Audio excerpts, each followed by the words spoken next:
Hey everyone, and welcome back to therapy. So I could talk about all the different things that happened in Library of Ruina over the past week. I mean, we could seriously sit back and talk about the fact that we're fighting all the characters from the Wizard of Oz, and that I really believe that we're gonna be fighting the wizard at some point, to which I say, watch him be a man behind the curtain and some sort of dynamic. I mean, actually, I'm kind of excited to see what that can look like because they've done such a good job in making me feel bad about killing people. The scaredy lion was even worse. I freaking murdered that poor defenseless little kitty cat, and what in the freaking world? It was worse than going through and seeing the scaredy cat lion in the Wizard of Oz 150,000%. And then I could go back and we could talk about the thumb, but actually no, let's take a moment to talk about the thumb. Okay, I realize that the index is messed up. I realize that they can have you go out and kill your neighbor, and it's all for the index, the prescript, all by the will of the prescript. The prescript, oh hell, the prescript, yes, the prescript, yes, I'll take my little fortune cookie that told me to kill my mom. I don't know what's worse. Blindly following orders and not ever being able to think outside of the box for yourself. At least with the prescripts, you can kind of think outside the prescript box to try to weasel your way into a better arrangement. Whereas the thumb, when they have you under the thumb, it's just, there's nothing there. The soldat don't even speak when you kill them because they are not given permission to speak. They eradicate an entire house for their freaking syndicate just because the leader dared question the motives of the the copy de copy. And friggin' they're like, oh well, okay, yeah, corruption like that has to be rooted out. We're gonna have to kill all of the members of the owl family. Do it by sunrise. Good. As you wish, sir. Dude, what the freaking hell? I can't. And then when she disrespects Angela in the library, his subordinate, Kylo's subordinate, disrespects Angela at the library, she's like, I understand. Dennis, cut out my tongue. What? And he's just like, there's my girl. You understood quickly that you disobeyed the rules. You can't go disrespecting somebody who's higher than us. Can't do that. Can't do that, no. So now you gotta cut your tongue out.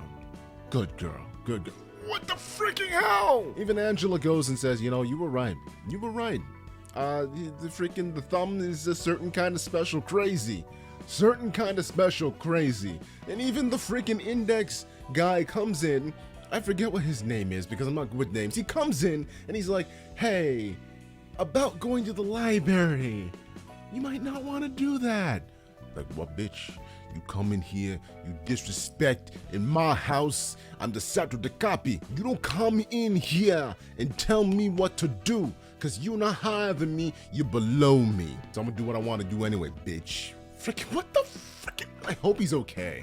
I hope he's okay. I wasn't even gonna talk about this, because how do you talk about this when so much of the room is taken up by the gravitas that is the red mist?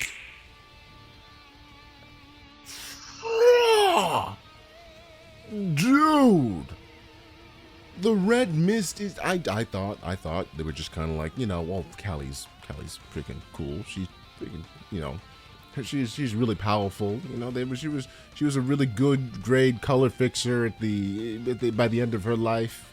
I don't quite get what color fixer means. I'm starting to understand what color fixers mean.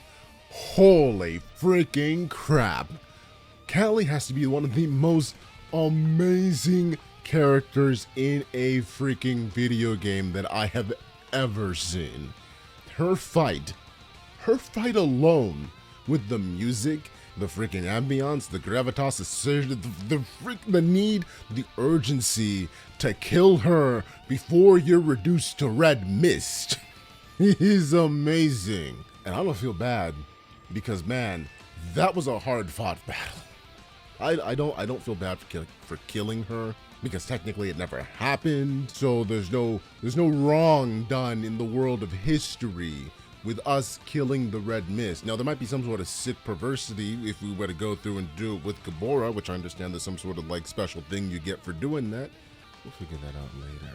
But for right now, dude, I have nothing left to say. You know, when those moments when there's something that you look at and all you can be is like, please step on me.